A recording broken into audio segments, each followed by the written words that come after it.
Good evening दोस्तों। दिशा medical and nursing academy के YouTube channel पर आपका स्वागत है।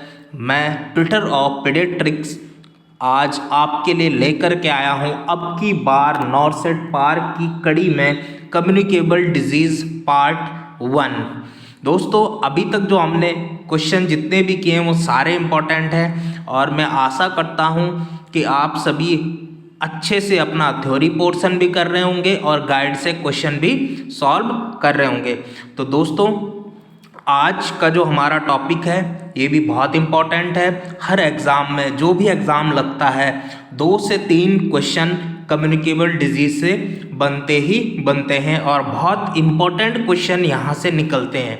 तो दोस्तों वीडियो में आगे बढ़ने से पहले मैं आपको बताना चाहता हूं Disha medical and nursing academy Haridwar जल्द ही अपना ऑनलाइन और ऑफलाइन बैच स्टार्ट करने जा रहा है। आप दिए गए नंबरों पर या दिए गए ईमेल एड्रेस पर संपर्क करके आज ही अपना डेमो बुक करवा सकते हैं।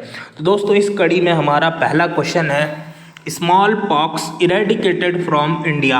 स्मॉल पॉक्स इंडिया से कब इरेडिकेट हुआ था, यानी कि कौन से ईयर में हुआ था? Option number A 1976, option number B 1977, option number C 1980 या फिर ऑप्शन नंबर डी 2000। तो ज़्यादातर जो क्वेश्चन पूछता है वो ईयर से ही पूछता है। तो दोस्तों इसका आंसर होगा ऑप्शन नंबर बी 1977। 1977 में कहाँ से इरेडिकेट हुआ था? इंडिया से। क्या? Small pox. अगर इंडिया ना पूछकर एग्जामिनर पूछे कि small pox eradicated from world in year, world से कब इरेडिकेट हुआ था, तो आपका आंसर जाएगा 1980। 1980 में ये विश्व से ही इरेडिकेट हो गया था, लेकिन इंडिया से कब हुआ? 1977। 3 साल पहले इंडिया से इरेडिकेट हो चुका था। नेक्स्ट क्वेश्चन है हमारा cholera is also known as. Cholera का दूसरा नाम क्या है? कोलेरा जिसको हम हैजा भी कहते हैं। तो ऑप्शन नंबर ए है black death, option number B blue death, option number C green death या फिर option number D white death. तो दोस्तों वाइट डेथ तो हमने ट्यूबरकुलोसिस का पढ़ा था। तो जो कोलेरा का जो दूसरा नाम है, कोलेरा को क्या कहते हैं? Blue death. क्या कहते हैं दोस्तों? Blue death. यानी कि ऑप्शन नंबर बी हमारा बिल्कुल सही आंसर होगा। ब्लू डेथ क्यों कहते हैं?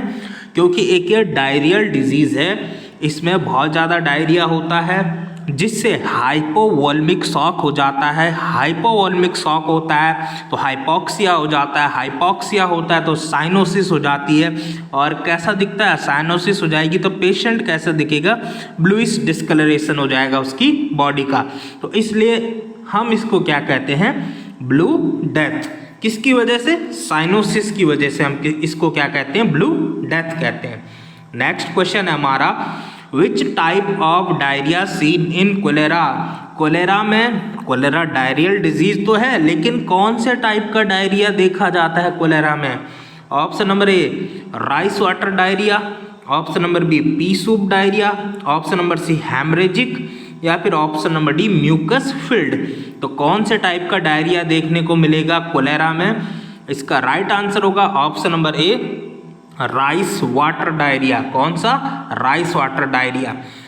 तो राइस वाटर डायरिया किस में देखने को मिलता है? आंसर है कोलेरा। और अगर यहाँ पर टाइफॉइड की बात करते हैं यानी ऑप्शन नंबर बी की बात करेंगे, पी सूप डायरिया किस में देखने को मिलता है? टाइफॉइड में।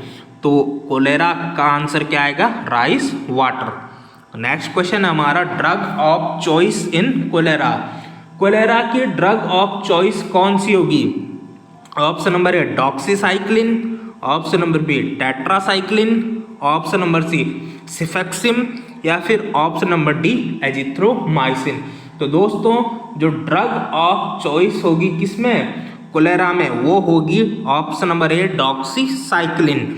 याद रखना कई बार एग्जाम में पूछा जा चुका है कि ड्रग ऑफ चॉइस किसमें? कोलेरा में कौन सी होगी? Option number A doxycycline. बात करें एजिथ्रोमाइसिन की, तो एजिथ्रोमाइसिन क्या होती है? ड्रग ऑफ चॉइस है चाइल्ड में या प्रेग्नेंट मदर में। चाइल्ड में और किस में? प्रेग्नेंट मदर में बात करें तो क्या आएगी इनमें से? एजिथ्रोमाइसिन। और टेट्रासाइक्लिन भी ड्रग यूज होती है, इसको कहते हैं prophylaxis drug in cholera. Prophylaxis drug कौन सी है कोलेरा की? वो है टेट्रासाइक्लिन। लेकिन जो ड्रग ऑफ चॉइस कौन सी मानी जाती है? आंसर है ऑप्शन नंबर ए, डॉक्सीसाइक्लिन। तो ये सारे पॉइंट याद रखना, कुछ भी पूछा जा सकता है। सबसे इंपॉर्टेंट मैंने आपको बता दिया, ड्रग ऑफ चॉइस कौन सी? डॉक्सीसाइक्लिन। नेक्स्ट क्वेश्चन है हमारा, black water fever is another name of. Black water fever किसका दूसरा नाम है? Option number A dengue, option number B typhoid, option number C malaria, या फिर option number D smallpox. तो दोस्तों किसको कहते हैं ब्लैक वाटर फीवर? इसका राइट आंसर होगा option number C, malaria. Malaria को क्या कहते हैं? ब्लैक वाटर फीवर कहते हैं। नेक्स्ट क्वेश्चन है हमारा, malaria is caused by. Malaria कौन कॉज करता है, क्या कॉज करता है? Option number A anopheles female mosquito, option number B aedes aegypti, option number C arbovirus, या फिर ऑप्शन नंबर डी प्लाज्मोडियम। तो इनमें से कौन सा मलेरिया कॉज करता है? ये आपको थोड़ा इजी लग रहा होगा, लेकिन ये इतना इजी है नहीं। तो इसका राइट आंसर क्या होगा? Option number D Plasmodium. Malaria कौन कॉज करता है? प्लाज्मोडियम कॉज करता है। आप कहोगे सर फिर एनाफिलिस फीमेल मॉस्किटो क्या करती है? तो जो एनाफिलिस फीमेल मॉस्किटो है ये ट्रांसमिट करती है। क्या करती है? ट्रांसमिट करती है मलेरिया को। लेकिन कॉज कौन करता है? प्लाज्मोडियम। याद रखना, ट्रांसमिट भी पूछा जा सकता है कि कौन ट्रांसमिट करता है, तो एनाफिलिस फीमेल मॉस्किटो। और कॉज पूछे तो कौन कॉज करता है? आंसर है प्लाज्मोडियम। नेक्स्ट क्वेश्चन है, most common type of Plasmodium present in India. Plasmodium का कौन सबसे कॉमन टाइप जो इंडिया में पाया जाता है वो कौन सा है? Option number A plasmodium vivax, option number B plasmodium falciparum, option number C plasmodium malariae, या फिर option number D plasmodium ovale. तो दोस्तों जो सबसे कॉमन टाइप होता है प्लाज्मोडियम का इंडिया में वो होता है प्लाज्मोडियम वाइवेक्स। तो प्लाज्मोडियम वाइवेक्स क्या है? सबसे कॉमन टाइप है जो प्लाज्मोडियम का कहाँ पाया जाता है? इंडिया में। तो ऑप्शन नंबर ए बिल्कुल सही है, यानी कि प्लाज्मोडियम वाइवेक्स। दोस्तों ध्यान रखना, क्या पूछ रहा है? मोस्ट कॉमन टाइप, सबसे कॉमन टाइप किसका? प्लाज्मोडियम का। इंडिया में पाए जाने वाला वो कौन सा है? वाइवेक्स। प्लाज्मोडियम 4 टाइप के होते हैं, Plasmodium vivax, Plasmodium falciparum, Plasmodium malariae और Plasmodium oval.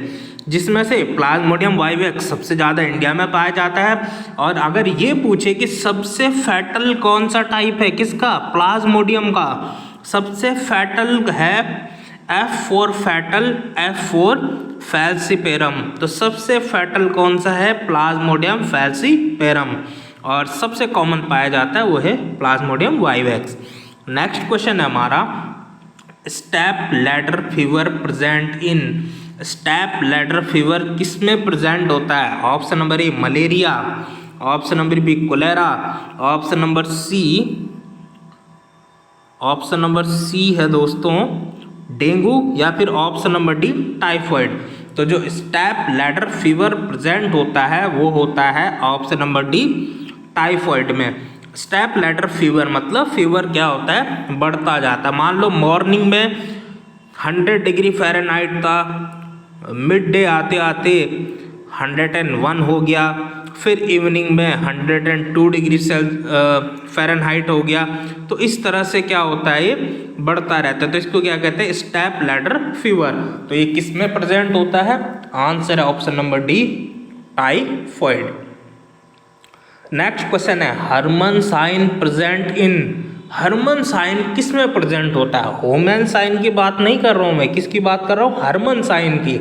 Option number A polio, option number B deep vein thrombosis DVT, option number C dengue, या फिर ऑप्शन नंबर डी टाइफॉइड। दोस्तों जो हर्मन साइन प्रेजेंट होता है वो किस में प्रेजेंट होता है? Option number C, dengue. देखो होमेन साइन आए, दोनों बहुत इंपॉर्टेंट है, दोनों में ही कंफ्यूजन होता है और दोनों कई बार पूछे जाते हैं। एक आता है होमन साइन, वो किस में पाया जाता है? वो डीप वेन थ्रोम्बोसिस में। और हरमन साइन, याद रखना, हरमन साइन किस में पाया जाता है? डेंगू में पाया जाता है। नेक्स्ट क्वेश्चन है हमारा, Schick test performed in, Schick test किस में परफॉर्म किया जाता है? कितनी बार एग्जाम में आ चुका है सिक टेस्ट किस में परफॉर्म किया जाता है? इसको रट लेना इस क्वेश्चन को। Option number A diphtheria, option number B pertussis, option number C RSV या फिर ऑप्शन नंबर डी ट्यूबरकुलोसिस। तो दोस्तों सिक टेस्ट डिप्थीरिया के लिए करते हैं हम। किसके लिए करते हैं? डिप्थीरिया के लिए। Option number A diphtheria. ये क्वेश्चन कई बार एग्जाम में आ चुका है। नेक्स्ट क्वेश्चन है हमारा, which disease also called as 100 days cough, 100 days cough कौन सी बीमारी को कहते हैं हम? ऑप्शन नंबर ए डिप्थीरिया को, ऑप्शन नंबर बी पर्ट्यूसिस को, ऑप्शन नंबर सी RSV को, ऑप्शन नंबर डी ट्यूबरकुलोसिस को।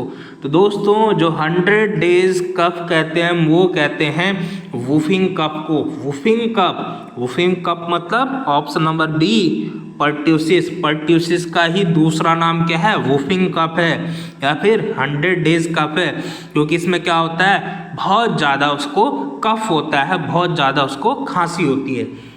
तो आंसर नंबर बी पर्ट्यूसिस को क्या कहते हैं हम? 100 डेज कफ कहते हैं। नेक्स्ट क्वेश्चन है हमारा, how much time polio virus alive in stool, कितने समय तक पोलियो वायरस स्टूल में जिंदा रह सकता है? Option number A 6 weeks, option number B 10 weeks, option number C 12 weeks या फिर ऑप्शन नंबर डी 2 वीक्स। तो दोस्तों इसका राइट आंसर होगा ऑप्शन नंबर सी 12 वीक्स।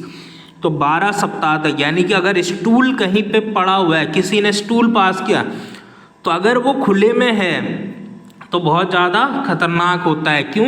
क्योंकि 12, अगर उसको पोलियो हुआ तो 12 वीक तक उस स्टूल में पोलियो का वायरस क्या रहेगा? जिंदा रहेगा, जो कि कभी भी किसी दूसरे में ट्रांसमिट हो सकता है। तो इसलिए 12 वीक तक क्या रहता है? वो अलाइव रहता है स्टूल, किसमें? पोलियो वायरस, सॉरी, स्टूल में। तो दोस्तों कितना खतरनाक है पोलियो वायरस, आप इससे अंदाजा लगा सकते हैं। तो इसका आंसर क्या है? 12 वीक। नेक्स्ट क्वेश्चन है हमारा, most common zoonotic disorder is, zoonotic disorder मतलब वो बीमारी जो जानवरों से कॉज होती है, जानवरों के द्वारा होती है।